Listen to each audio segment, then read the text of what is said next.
बच्चों, हिंदी की कक्षा में आप सबों का हार्दिक अभिनंदन। आज हम पुनः शरद जोशी रचित रेल यात्रा पाठ का अध्ययन करेंगे। बच्चों, रेल यात्रा विख्यात व्यंग्यकार शरद जोशी की व्यंग्य रचना है। शरद जोशी के व्यंग्य तिल मिलाकर देने वाले होते हैं। इस रचना में उन्होंने भारतीय रेल की दुर्व्यवस्था का वर्णन करने के साथ भारतीय समाज और व्यवस्था की पोल भी खोली है। हम लोग सभी कभी न कभी रेल यात्रा करते हैं और इस दौरान होने वाली परेशानियों से परिचित भी हैं। लेखक ने इस रचना में उन परेशानियों का ऐसा चित्रण किया है कि वे हृदय में हल जाते हैं। चलिए पाठ का शेष भाग पढ़ें। टिकट क्या है? देह धरे को दंड है। देखिए बच्चों, यहाँ पर दिया हुआ है, इसका अंडरलाइन कीजिएगा। देह धरे को दंड है। मुंबई की लोकल ट्रेन में भीड़ से दबे कोने में सिमटे यात्री को जब अपनी देह तक भारी लगती है, वह सोचता है कि यह शरीर नहीं होता, केवल आत्मा होती तो कितने सुख से यात्रा करते।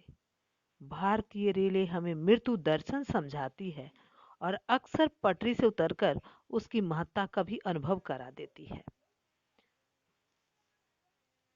तो भारतीय रेल में इतनी भीड़ होती है कि कई घंटों तक शरीर को हिलाना डुलाना भी मुश्किल हो जाए। यहाँ पर लेखक का कहने का यही तात्पर्य है। जो देह का भार होता है उसी का टिकट दंड है। मतलब अपने शरीर के भार को टिकट देते हैं जो शरीर को उस रेल में अपना स्थान दे सकेंगे। तो वह हम लोगों के लिए टिकट क्या हो जाता है? दंड हो जाता है और उसे धारण करना पड़ता है, उसे उठाना पड़ता है। इसके लिए हमें काफी परेशानियों का सामना करना पड़ता है। यात्री सोचता कि काश सिर्फ आत्मा होता तो कितने अच्छे से यात्रा कर लेता। अगर जितना हम खाली हाथ रहेंगे तो यात्रा में हमें बहुत ही आनंद की प्राप्ति होती है। सामान रहने से क्या होता है बच्चों? परेशानी का सामना करना पड़ता है सामान को ये ले जाने में, उठाने में। लेखक ने यहाँ पर भीड़ से आहत यात्री के मनोभाव को सामने रखकर कहना चाहा है कि टिकट देह धरे को दंड है। मैंने देह को रखने के लिए टिकट लेना एक दंड है, दंड मिलना है। कोई नहीं कह सकता कि रेल में चढ़ने के बाद अ, कोई नहीं कह सकता कि रेल में चढ़ने के बाद वह कहाँ उतरेगा। अस्पताल में, शमशान में। लोग रेलों की आलोचना करते हैं। अरे रेल चल रही है, आप उसमें जीवित बैठे हैं। यह अपने आप में कम उपलब्धि नहीं है। मैंने रोजमर्रा में होने वाली दुर्घटनाओं की ओर भी लेखक संकेत करते हैं कि रेल यात्रा क्या है। भारतीय रेलों की अनियमितता के बारे में बतला रहे हैं कि यह नियमित नहीं है, समयबद्ध भी नहीं है, कष्टप्रद यात्रा होती है और नित्य प्रति होने वाली दुर्घटनाओं पर भी लेखक व्यंग करते हैं।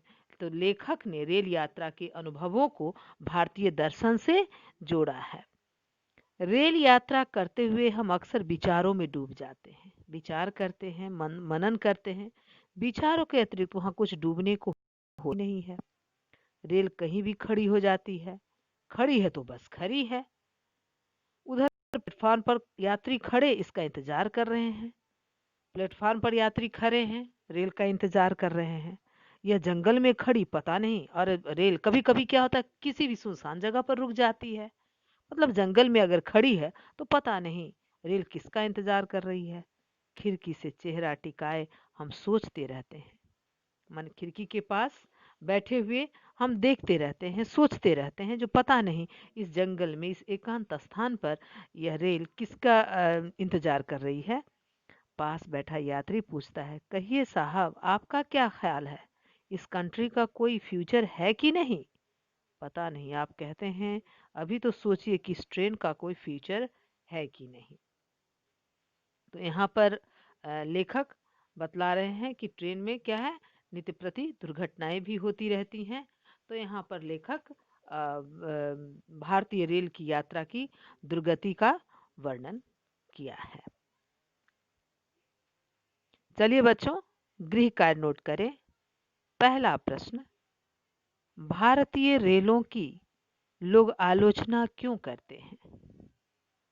दूसरा प्रश्न, रेल के वेटिंग लिस्ट में रहने वाले यात्रियों के लिए लेखक ने क्या कहा है? आज के लिए इतना ही। धन्यवाद।